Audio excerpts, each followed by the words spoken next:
for a place in the quarter-finals. The Lionesses are guaranteed to go through with a victory, while Wales need to win and hope other results go their way. Despite the high stakes, as our sports correspondent Rob Harris reports from St Gallen, fans of both nations have been enjoying the friendly rivalry at the tournament.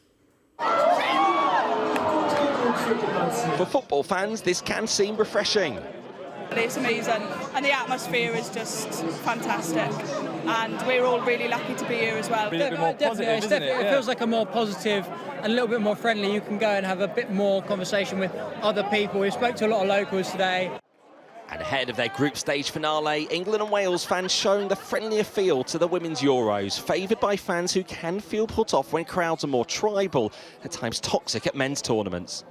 When you're with this women's football, you all come together, it doesn't matter. There's nothing, no need for that. I'm with a bunch of Welsh girls and I'm English, so it just proves that it don't matter really. In the team camps, Wales are clearly more motivated by the chance of pulling off an upset.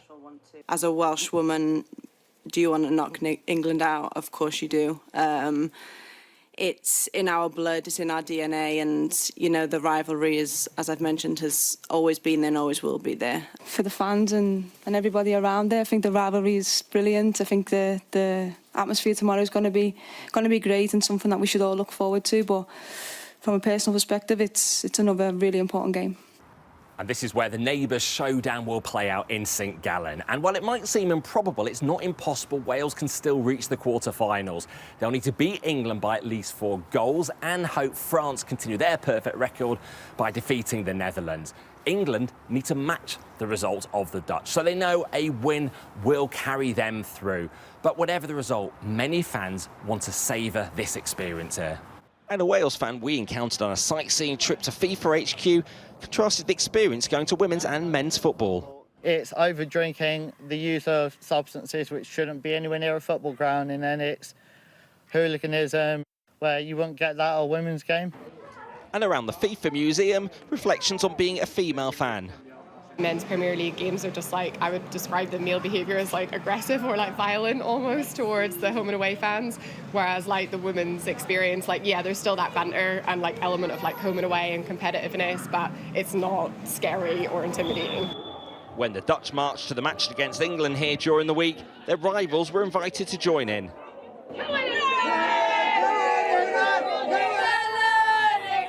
And Lionesses fans do know how to celebrate. They'll hope for more of that here, and a British derby played in a passionate rather than poisonous atmosphere. That's the big appeal of these Women's Euros. Rob Harris, Sky News, St Gallen. Well, that was Sky News at 10. Coming up, we'll take a first look at tomorrow's newspapers in the press preview. Tonight, we're joined by the journalist and author Christina Patterson and the broadcaster and psychotherapist Lucy Beresford.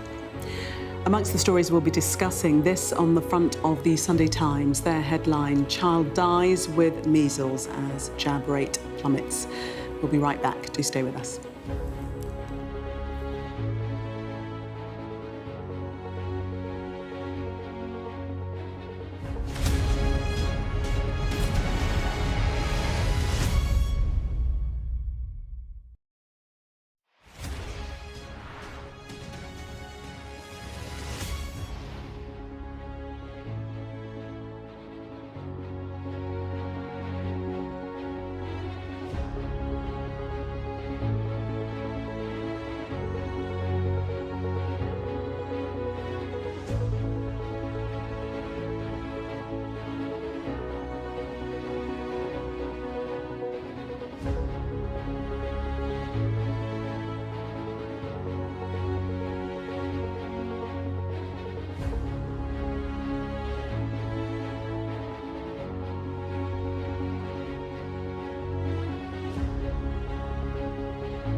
we are under Israeli military restrictions in terms of some of the things that we can film, but it's important to be in there.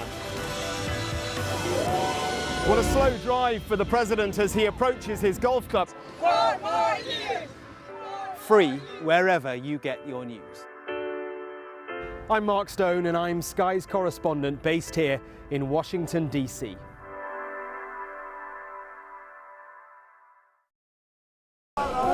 Turkey is burying its dead. Whole families died in this collapse. Generations wiped out. I'm Siobhan Robbins, Sky's Europe correspondent based here in Berlin. This is just a small sample of the deadly arsenal taken off the streets. Anyone could say, I'll do that, and then have to go and shoot someone. Yes. Sky News, get the full story first.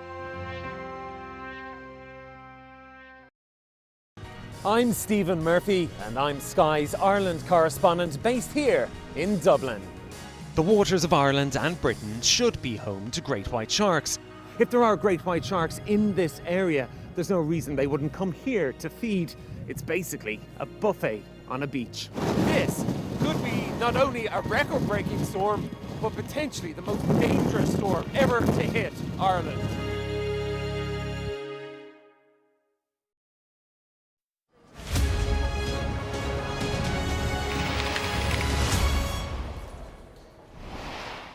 Welcome back. You are watching the press preview, a first look at what's on the front pages as they arrive. In the next half hour, we'll see what's making the headlines with Christina Patterson and Lucy Beresford. So let's see what's on some of those front pages for you now. Well, The Observer leads with an inside story claiming the BBC repeatedly delayed and eventually shelved a documentary on the destruction of Gaza's health service by Israel.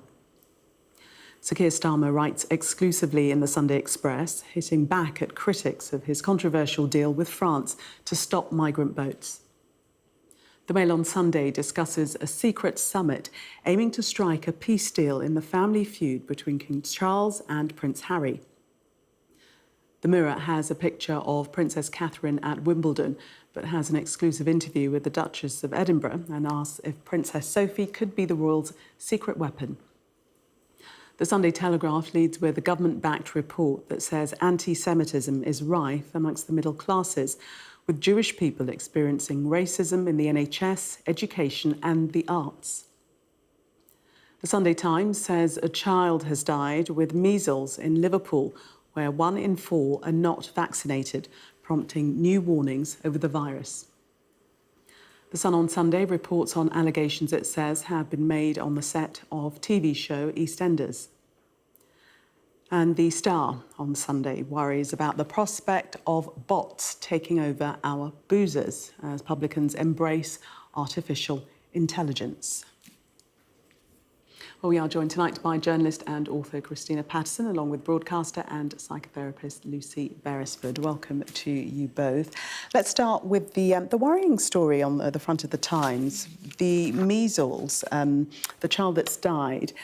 And what they're saying is that this child died in Alderhay Children's Hospital, and the hospital is in the grip of an outbreak of the disease. Christina. Yeah, it's very worrying. Measles can be a very dangerous disease and it spreads like wildfire. And you need the vaccines work, you need high vaccination rates for there to be herd immunity, about 95%. And vaccination rates have dropped. And that has, as we know, there's been a lot of suspicion of vaccines in recent years, not least the COVID vaccine. And it's not clear exactly where this particular declining rate comes from, but certainly it seems, and I've currently just forgotten his surname, Andrew, what's his name, that the doctor who did all that, who made spurious links with autism, whose work was discredited by The Lancet, but that did enormous amounts of harm. And as a result of that, many parents stopped vaccinating their children. And I think part of this is a legacy of that living on. But also, I think, and generally, suspicion is higher in areas of high deprivation. In London, it's quite low. And in Liverpool, in this particular area, vaccination rates are 73%. the uptake rate for children by the age of 5, which is far too low to have herd immunity. And I mean, this is potentially really tragic because the child has died, more might die, and if we don't get vaccination rates up pretty quickly, more children will definitely die. So it is worrying. Yeah, the article saying the number of children being treated at Alder Hey has public health officials worried that the virus could take hold and spread like wildfire. Well, there are a couple of things about that. The article's quite frustrating because they don't say whether the child that's died was vaccinated or not.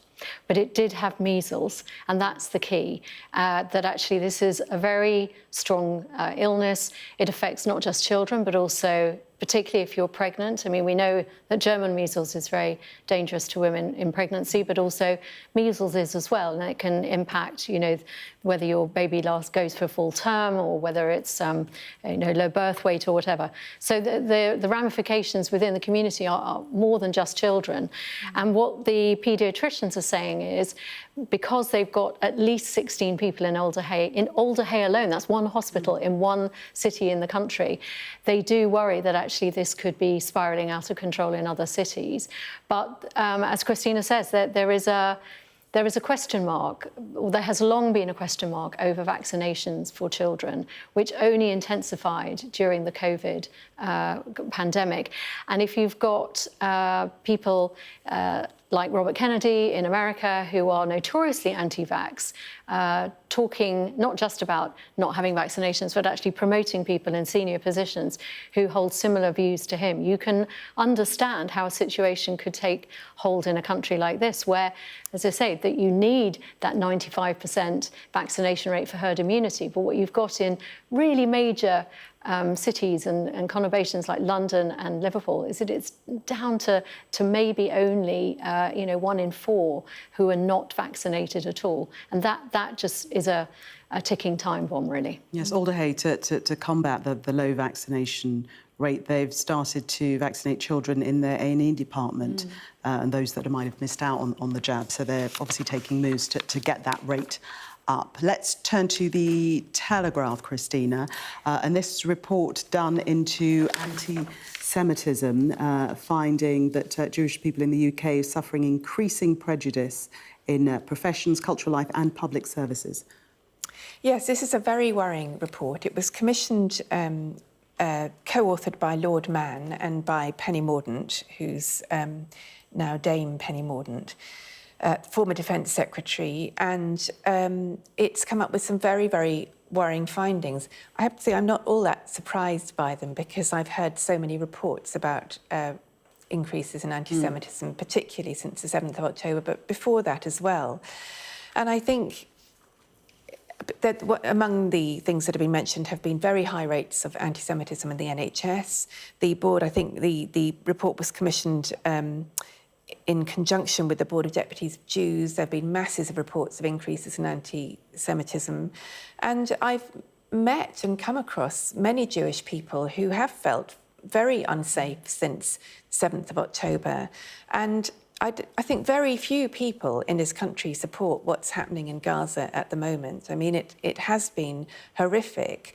And even those of us who did feel and said publicly that Israel had the right to respond to the attacks on the 7th of October.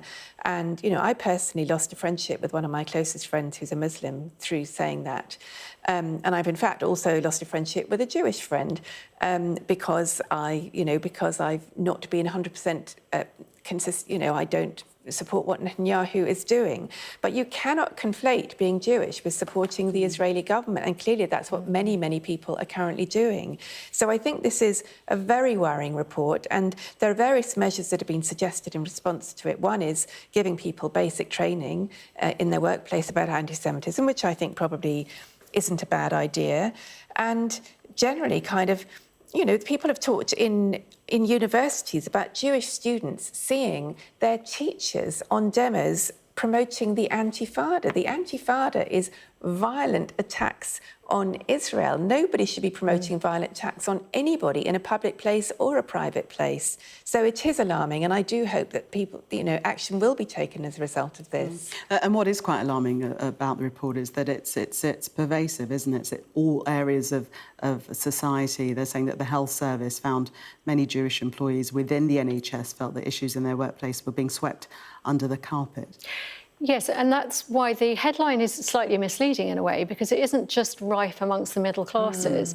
And that, in a way, is kind of skewing you and imagining that it's, again, you're othering certain people who might be anti-Semitic, and you're giving the impression that everybody else is pretty okay and doesn't need to be kind of challenged or re-educated. But then when you read further into the article, it is a little bit more open about what the report is saying, which is very much about these cultural institutions and places like the NHS, universities up and down the country, who've obviously just got this blind spot. They're not. It's almost as if they're not even aware that they are anti-Semitic. They come up with anti-Jewish tropes. They maybe perpetuate some of the stereotypes that have long been in history and society. And this kind of report is almost flagging up that, holding up that mirror to nature and saying that this is the problem that's actually happening now. How are we going to address it? And it does come up with some recommendations, education being one of them. But I think that quite a lot of emphasis also needs to go back to the police again, because one of the things that has been highlighted in this is that difference between the fact that this atrocity took place in October 2023, and then thereafter, for weeks and weeks and weeks, every single Saturday, there were marches that were incredibly intimidating to Jewish people, to such an extent that my Jewish friends did not go into the centre of London for months at a time, and nothing was done about it. So if it, all well and good, highlight the NHS, highlight the universities, don't forget the police. OK, let's turn to the economy now, also on the Telegraph, and Rachel Reeves, who's not had a wonderful time of it of late, to say the least. She's planning a £1.7 billion tax raid in the autumn. Will use her next budget to increase business rates for department stores and supermarkets. Not going down, you're shaking your head, not going down very honestly, well with the business community. Does this woman understand anything about economics? I really worry. What was she saying earlier this week? That actually she was going to try and encourage fewer people to save up to £20,000 in an ISA, which is a very safe form of investment and a very very secure thing for people to do. But actually the alternative is to put your money in stocks and shares, which is way more volatile. Does she not understand how stock markets work? This is her latest initiative, having completely destroyed business confidence in her budget last year by introducing or raising national insurance contributions for businesses. Now what she's going to do, again, completely anti-growth, she's going to try and increase business rates for commercial enterprises in the high street. And if you're a bigger enterprise, so if you're a Marks and Spencer, for example, other supermarkets and department stores are available, but if you're a big one, you're going to pay more. And if you're small, then it doesn't really matter because you're only going to have a little increase. But what she doesn't really understand is that in the high street, or in a shopping mall, some of these really big stores, they're like the anchor traders. You get them in place, you get your Primarks, and that's when the other retailers come in. So again, who's going to pay? Who's going to end up paying for this? It's going to be the consumer, because places like John Lewis, Marks and Spencer, small, little, tiny greengrocers, they're going to have to pay more for their business rates, and they'll pass that on to the consumer. Well, we could see the larger retail stores simply close. Yeah, I mean, I think most of the high street is struggling enormously at the moment, but I don't think it's fair to say that Rachel Reeves doesn't understand economics. I think her hands are so tied on every front. It's very hard to see what good options she has, because they tried welfare reform and their MPs wouldn't allow them to do that. They wanted to cut back on the two-child benefit limit, but that, I imagine that won't be possible now because they're so boxed in. They had to U-turn on the winter fuel allowance because there was such a backlash amongst people for that. They can't touch the triple lock because because those are the people who vote and because it's like a Well, they could. If they were politically brave, they could. And yes, also she doesn't... Yeah, well, they've tried to be. I mean, I personally think they should. But they've tried to be politically brave and it doesn't really help them. And as we saw from her tears that sent the markets into turmoil, her fiscal rules clearly matter to the markets. Whether we like that or not, they do. So her options are very, very limited. And I think they probably will have to raise one of the taxes they said they wouldn't raise, income tax or national insurance or one of the others. But I do think all of this is about trade-offs, and there are no good options here. Someone will pay with every one of those options. It's not necessarily about the markets not wobbling about the fact that she may or may not destroy her own fiscal rules. It's the lack of transparency. I think it's that lack of... If she had a good narrative to tell and she was able to convince the markets and convince her own backbenchers, the markets would be much more forgiving because they know the position she's in. Wobble when she had a wobble. Well, that was because they didn't even know whether she'd be in place by the end of the day. Labour pointed to the fact that because she was staying, they actually stabilised. So it's absolutely right. Absolutely right. But there is much more to say on this. But we have run out of time. We have run out of time. So thank you very much for the moment. Coming up, an early report into last month's Air India crash leaves plenty of questions unanswered. We'll have that story next. Do stay with us.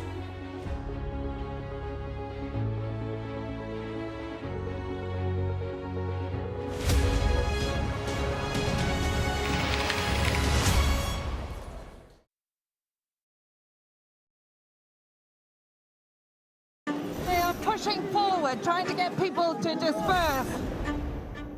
What Prince Harry wanted to do was to eject me. Is that your opinion? It is. It is. They were serious, coordinated attacks.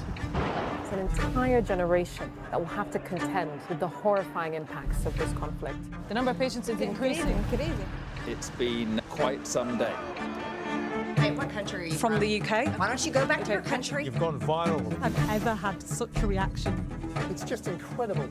Since the Oval Office meeting, have they reached out to you? If Ukraine asks for help and its allies decide to help, then that's the end of it. Criticism of you, the president, is banned. How is this a fair election? A historic day here today.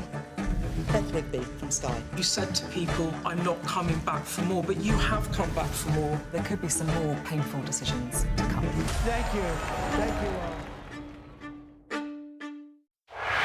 I'm Siobhan Robbins, Sky's Europe correspondent based here in Berlin. In Sweden, police have seized a lethal stash. Anyone of any age could say, I'll do that for £1 million and then have to go and shoot someone. Yes. Sky News, the full story first. I'm Greg Milam and I'm Sky's Chief North of England correspondent. This is insane. This was a bustling residential area. I'm Yusra Al-Bagher, Sky's Africa correspondent based in Johannesburg, South Africa. How difficult is this to police tonight? Off the scale. I'm Dan Whitehead, Sky News' West of England and Wales correspondent. Here we go. 2, 1. Thank you, Sophie. The big announcement. The battle for number 10. The drone is above us. It is a chaotic scene. They've asked us to leave. It was a clear Labour landslide. The car is covered in. Liberated but left in ruins. A major incident has been declared. That's when misinformation floods the zone. It became clear the media weren't welcome. These extraordinary images. Must have taken years. Who wants to talk about politics? OK, stand by. I wouldn't be asking it if I didn't think it was a relevant question. The winner of the 2024 presidential election. Quite extraordinary events.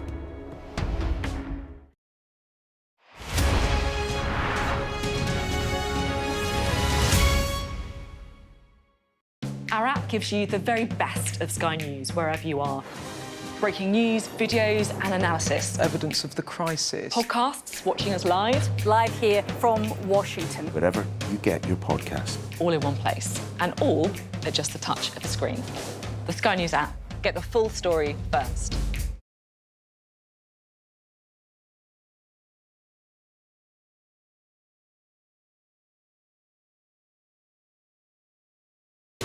We are under Israeli military restrictions in terms of some of the things that we can film, but it's important to be in there. What a slow drive for the president as he approaches his golf club. Free wherever you get your news. I'm Mark Stone and I'm Sky's correspondent based here in Washington, D.C.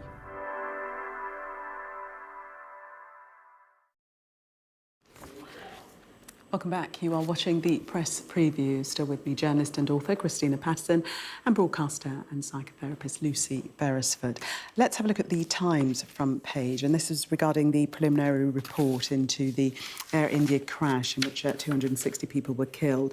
This preliminary report suggesting that there was a conversation between the pilots in which one of them said, why did you cut off the fuel? And the other responded that he did not do so. And this is the fuel that obviously the aircraft needs in initial takeoff. So we don't know exactly what's happened, but it is pointing towards human error. Yeah, or worse. When I heard that story, I kind of almost literally had a sharp intake of breath, because it is very shocking. It's a very shocking development. And we don't know which pilot. The story mentions that the captain was a very, very, very experienced pilot, and he was training the other one. We don't know which one said, why do you turn the fuel switches off? But these are not, I understand, switches that can just be accidentally flicked off, and there are two of them. So it very much looks or sounds like a deliberate move. Now, who knows, maybe somebody went mad and did it deliberately in a fit of we don't know what. But assuming that somebody deliberately switched those fuel switches off, that can only look like an act of enormous sabotage and in fact, mass murder. But, you know, we don't know what happened. We don't know. But it is, my heart, I mean, obviously for everyone related to someone who died on that plane, the whole thing has been absolutely devastating. But to hear that, they are already saying we need to read the report, but just absolutely awful. Yes. I really hope they get to the bottom of it. But so far, at this point, it's looking dreadful. Yeah. Part of the agony is not knowing. And then you think, well, actually, would you sooner not know? Would you sooner think it was an accident? Yeah. Or would you sooner suspect that actually these switches, which actually almost like old-fashioned gear levers, they have to be lifted up in order to be pulled back? And you have to do that twice. There are two of them. So that really does look like something, if not premeditated, then certainly someone who's doing it from a conscious point of view. And I note, given that they seem to know so much, it is very interesting that they haven't been able to identify which person says, why have you done that? And the other person says, but I didn't do it. Yeah. There must be, there's either more to this that we're not being told. And it reminds me, there was another air crash with the I think it was the Malaysian Airlines plane that's never been found. And that was a suspicion that was pilot, that actually a pilot had done that deliberately. But as you say, it kind of prolongs the anguish for the families, because it just raises more questions that can be answered at the moment. To the Telegraph, and Donald Trump back on the tariff warfare, 30% tariff on the EU. Christina. What can one say? I mean, you know, are we going to have this? Is he going to change his mind on tariffs every 2 minutes for the rest of his presidency? It's a nightmare for any government. It's a nightmare for all businesses. It's a nightmare for anyone who has a pension or investments. It's a nightmare for everyone.